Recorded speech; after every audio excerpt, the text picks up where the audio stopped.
When out hiking, it is very important to be able to stay warm, no matter what. To be able to maintain that body heat and not to risk hypothermia.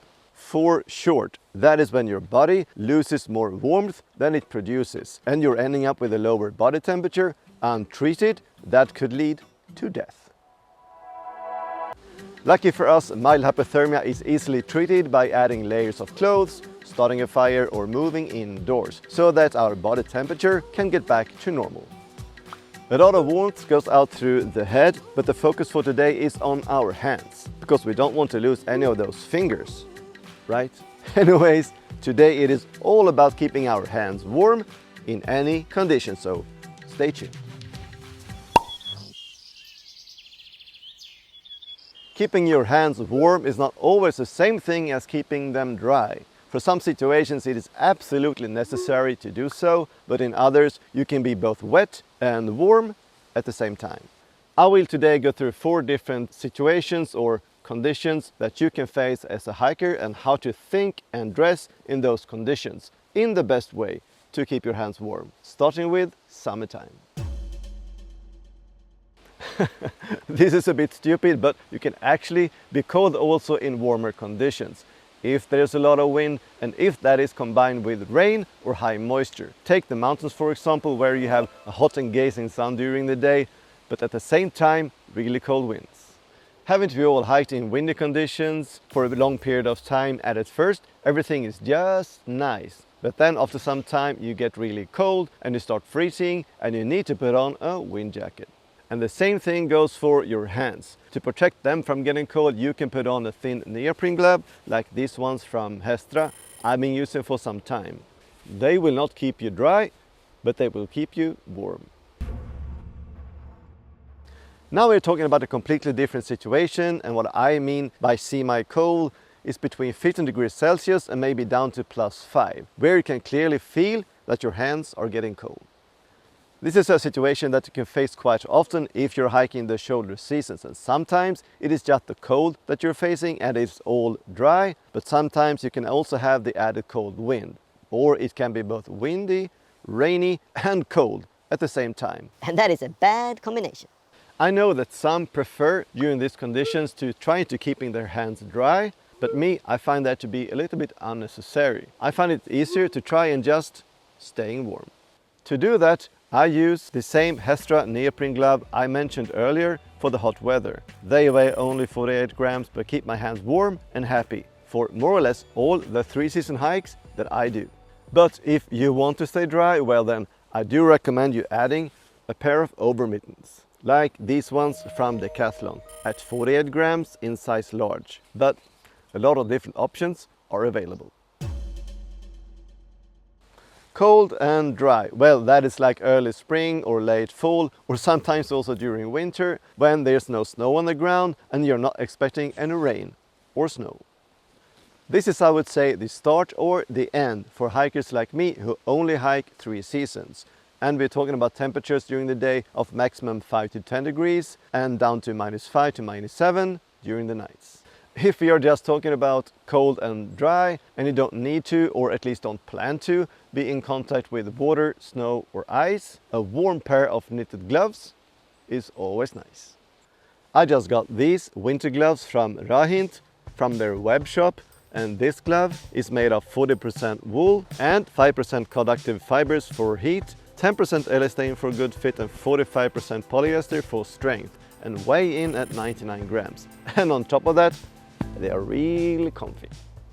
The thing I like the most about these gloves, besides them being really warm, is the rubberized palm for good grip and the touchscreen tips for thumb and index finger.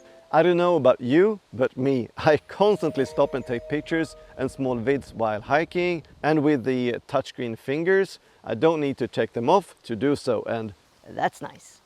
If you are curious about these gloves, this is the link to their web shop. But I will also put links down in the description together with all the other products shown in this video, like always. Now we are talking about wintertime mainly, and here things get a little bit more complicated. We are not only talking about the cold temperatures you're facing, but also the different kinds of snow and sometimes even rain. In those conditions, it is not okay to get wet, and the key to staying warm is to stay dry. And a normal pair of ski gloves, it's not the way to go. If they get wet, they stay wet. But I must confess, I'm not hiking during winter time yet. So I have no or very little experience when it comes to gloves for winter hiking. But I do live here in Sweden, so I'm quite familiar with winter time and how to cope with the cold and the snow. My recommendations for wet and cold conditions will therefore be based on my experience living in Sweden, but also the old famous Andrew Skurka. According to him, and I agree, the best way to stay dry and therefore also stay warm is a pair of rubber gloves, a waterproof and windproof rubber gloves with a thin wool liner inside. A water-resistant glove will sooner or later get wet and you will get cold. The ones that I have is a thin merino wool liner from HESTRA and a rubber glove, the Guide 141s, that I use in my everyday job. They will work just fine, but they are a little bit too heavy duty and heavy to be used for hiking at 172 grams. So I have actually ordered the same pair that Andrew is recommending, the Showa 281's PU glove at 45 grams, tested out and approved by Andrew. So you know you will get a glove that will work fine for winter hiking. You can buy the unlined 281s or the one with the liner, the 282 version. The lined version is less versatile if you ask me, because it can be good to take the waterproof and windproof layer off to let the hands breathe actually if you build up a lot of moisture.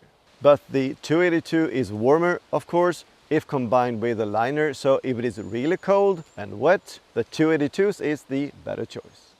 You could of course also use a regular rain mitten like the ones I showed you earlier. The Overmitten from Decathlon at 48 grams. The benefit is it's a mitten and therefore it will be a little bit easier keeping your fingers warm. And it breathes somewhat better compared to a rubber glove. But it is only water resistant, meaning it will sooner or later wet out and you will get wet and cold.